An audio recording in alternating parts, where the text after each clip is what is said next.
साथियों नमस्कार। मैं अभिषेक आपका करियर कैंपस की योजना पॉकेट वीडियो में स्वागत करता हूं। ये पॉकेट वीडियो आज एयरफोर्स के मैथ्स पर आधारित है। इससे पहले हमने इस सीरीज के 3 जो कड़ी है उसे कर लिया है और ये हमारा चौथा वीडियो है। इस वीडियो में हमने मैथ्स के बेहतरीन क्वेश्चंस का समावेश किया है और एक अच्छी अप्रोच के साथ हम आपके साथ अवेलेबल है। आप देखिए इस क्वेश्चन को और इस वीडियो को, तो इसका जो पहला क्वेश्चन हमारे पास है वो ये रहा।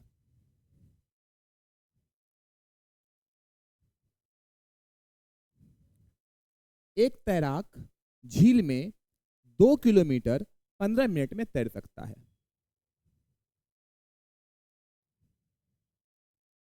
एक तैराक एक झील में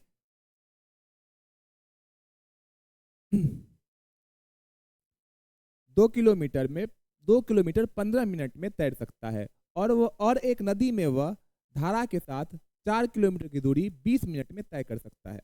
यदि कागज की नाव नदी में डाली जाए तो 2.5 घंटे में कितने मिनट की दूरी तय करेगी। और आप इसे अच्छे से देखें तो ये जो क्वेश्चन है वो बोट एंड स्ट्रीम का क्वेश्चन है और इस क्वेश्चन में आपको सबसे पहले ये समझना होगा कि अगर तैराक झील में चल रहा है, अगर तैराक झील में चल रहा है तो झील जो है वो शांत होता है और अगर वो शांत होता है तो उसकी कोई चाल नहीं होगी। जो चाल होगी सिर्फ और सिर्फ तैराक की चाल होगी और तैराक की चाल को हम लोग एक्स मान लेते हैं। अगर तैराक की चाल को एक्स माना जाए तो एक्स बराबर जो हमारा हो जाएगा, जो हमारा x बराबर हो जाएगा वो हो जाएगा 2 किलोमीटर 15 मिनट में तैर सकता है। लेकिन हमें चाहिए किलोमीटर प्रति घंटा में, तो 15 मिनट को आप 4 से गुना कर लीजिए तो 15 चौके 60 मिनट हो गया। इसको भी 4 से गुना कर लेते हैं हम लोग, 4 दूना 8 किलोमीटर। मतलब 1 घंटे में वो कितना चल सकता है, 8 किलोमीटर। तो जो हमारे तैराक की चाल हो जाएगी वो हो जाएगी 8 किलोमीटर प्रति घंटा। ये तैराक की चाल हो गई, तैराक की चाल हो गई 8 किलोमीटर प्रति घंटा। फिर अगर आप आगे बढ़े, वह कह रहा है कि एक नदी में वह धारा के साथ 4 किलोमीटर की दूरी 20 मिनट में तय कर सकता है। तो अगर हम नदी की बात करें तो नदी में नदी की भी चाल होती है, धारा की भी चाल होती है और साथ साथ इसमें तैराक की भी चाल होगी। और वह क्या है कि धारा के साथ चल रहा है। अगर धारा के साथ चल रहा है तो होगा क्या कि दोनों का जो चाल है वो ऐड हो जाएगा। तो मतलब मान लेते कि धारा की चाल है y, धारा की चाल को हम लोग मान लेते हैं y। ठीक है, तो अब ये जो नदी में चल रहा है वो धारा की भी चाल है और प्लस साथ में किसकी भी चाल है, तैराक की भी चाल है। ये वैल्यू कितना दिया हुआ है, तो आप देखिए 4 किलोमीटर की दूरी 20 मिनट में तय करती है। मिनट को हम लोग घंटा में चेंज करेंगे तो 3 से गुना करेंगे तो ये भी 3 से गुना हो जाएगा। तो 4 तिया कितना हो गया, 12। मतलब 1 घंटे में वो कितना चल रहा है, 12। तो जो दोनों को मिला के चाल हो जाएगी वो हो जाएगी 12 किलोमीटर प्रति घंटा।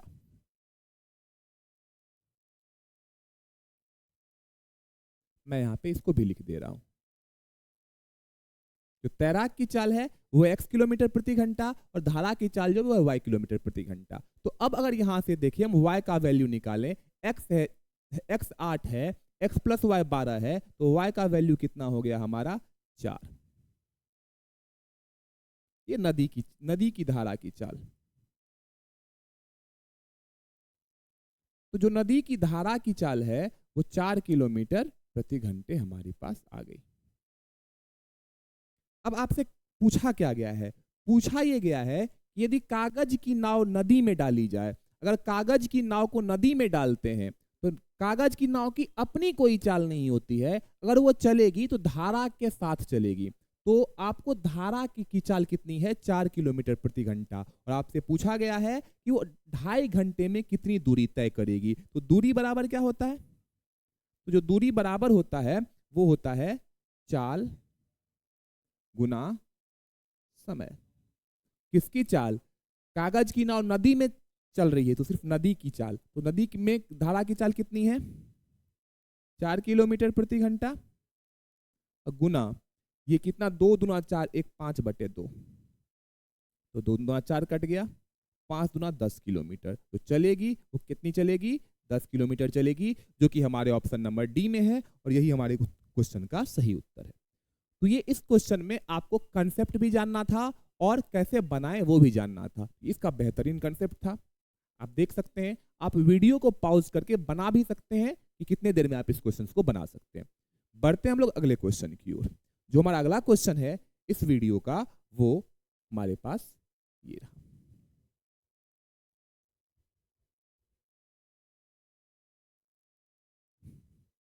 क्वेश्चन ये है कि यदि किसी आयत की लंबाई को 4:5 के अनुपात में बढ़ा दिया जाए और उसकी चौड़ाई को 3:2 के अनुपात में घटा दिया जाए, तो उसका क्षेत्रफल अनुपात में कम होगा। मतलब कितना कम होगा? आप क्वेश्चन को देखें, यदि किसी आयत की लंबाई, लेंथ, तो जो लेंथ है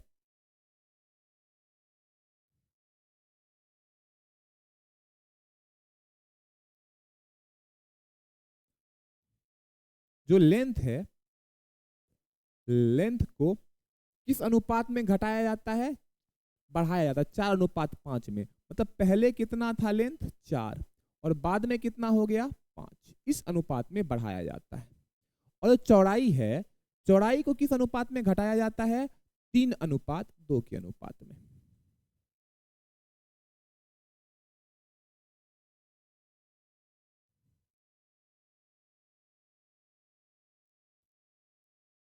तीन अनुपात दो के अनुपात में।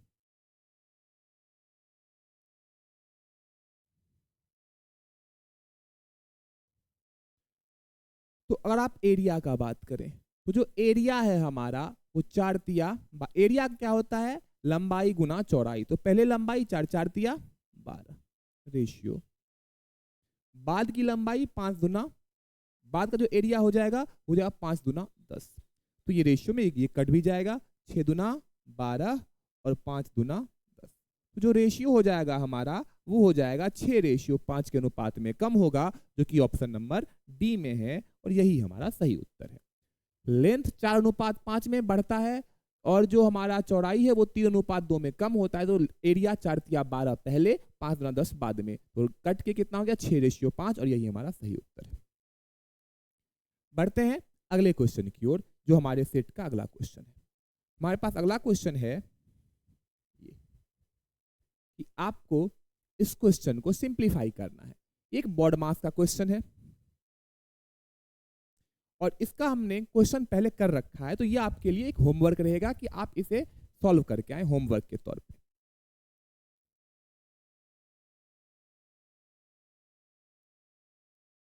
आप इसे होमवर्क के तौर पे सॉल्व कर सकते हैं, क्योंकि इसको मैंने आपको बॉड मास पहली वीडियो में पढ़ा के रखा था। मैंने आपको बताया था बॉड मास को आप कैसे सॉल्व करते हैं। तो ये क्वेश्चन बॉड मास पे ही आधारित है। आप इस क्वेश्चन को सॉल्व कर सकते हैं, इस क्वेश्चन को आप बना सकते हैं।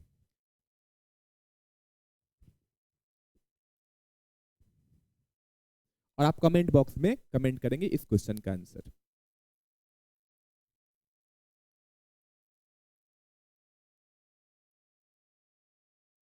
आप इस क्वेश्चन का उत्तर आप कमेंट बॉक्स में उत्तर कर सकते हैं। बढ़ते हम लोग अगले क्वेश्चन की ओर। जो हमारा अगला क्वेश्चन है वो हमारे सामने में ये रहा।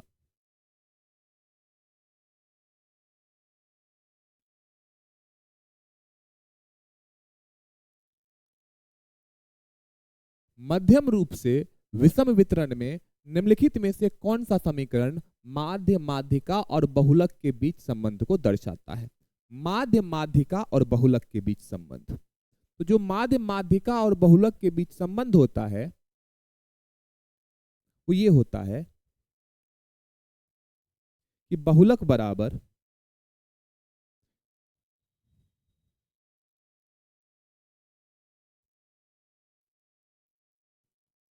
बराबर होता है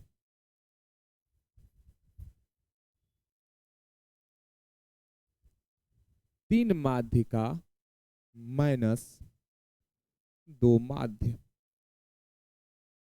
अगर आप इंग्लिश में बोलेंगे तो मोड इज इक्वल टू जो होता है, mode is equal to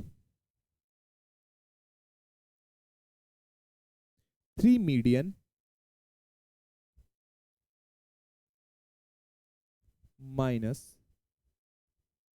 2 mean, जो कि हमारे ऑप्शन नंबर 2 में है। यही इस क्वेश्चन का सही उत्तर है कि mode is equal to 3 median minus 2 mean. आप इस क्वेश्चन को याद कर ले, आप ये जो आपका फॉर्मूला है, आप इस फॉर्मूले को याद कर लें, इससे बहुत क्वेश्चंस बनता है आपके एग्जाम में। इस फॉर्मूले से बहुत सारा क्वेश्चन भी बन सकता है, जहां पर आपको क्या करेगा कि इन तीनों में से किसी 2 का वैल्यू दे दिया जाएगा और आपको 1 का वैल्यू पूछा जाए। हो सकता है कि आपको माध्यिका और माध्य का वैल्यू दे दे और आपसे बहुलक का वैल्यू पूछा जाए। तो आप इसे याद रखें, ये जो फॉर्मूला है, इस फॉर्मूले को आप याद कर लें।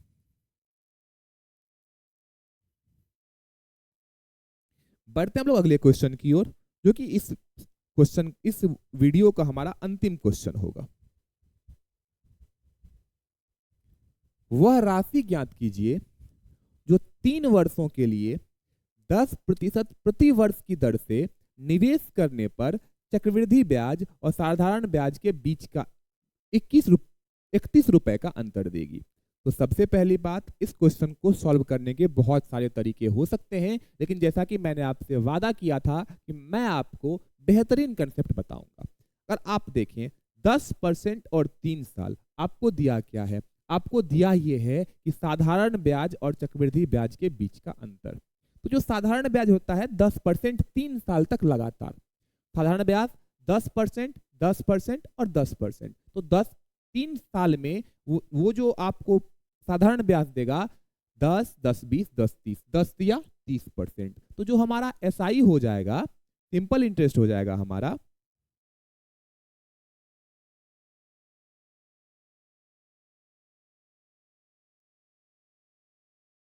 ठीक है, जो एसआई हो जाएगा हमारा वो कितना हो जाएगा? 30%। लेकिन बात यहां पे सीआई का है। सीआई आप याद कर लें, अगर ब्याज वार्षिक प्राप्त होता है, अगर ब्याज वार्षिक प्राप्त हो तो जो 3 साल का सीआई होता है, आप इसको याद कर लें, ये सक्सेसिव रेट ऑफ इंटरेस्ट है।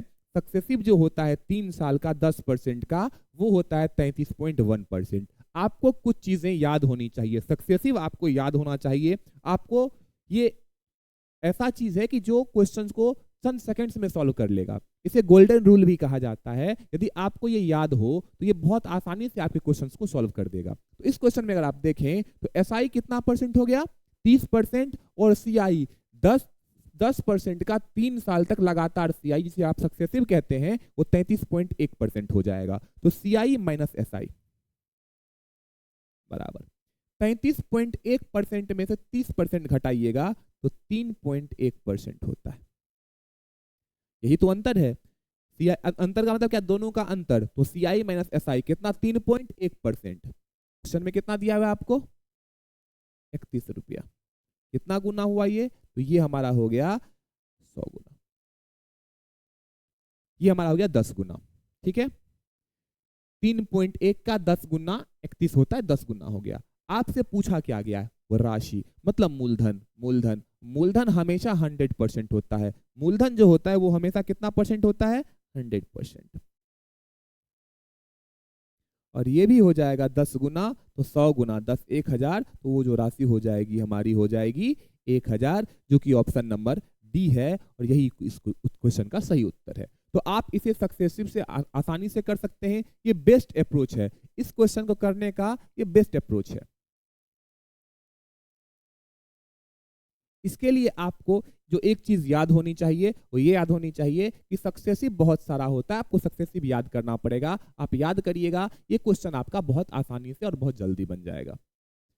बढ़ते हम लोग अगले क्वेश्चन की ओर, जो हमारा अगला क्वेश्चन है। ये वीडियो यहीं पे, इस सेट का जो क्वेश्चन है वो यहीं पे खत्म होता है। ये इस सेट का आखिरी क्वेश्चन था। उम्मीद करता हूं कि आपको ये सीरीज पसंद आ रही होगी और आपके तैयारी में ये बहुत यूजफुल साबित होगा। तो इसी उम्मीद के साथ बने रहिए कैरियर कैंपस के साथ और अपने तैयारी को एक नए अंजाम तक पहुंचाइए। धन्यवाद।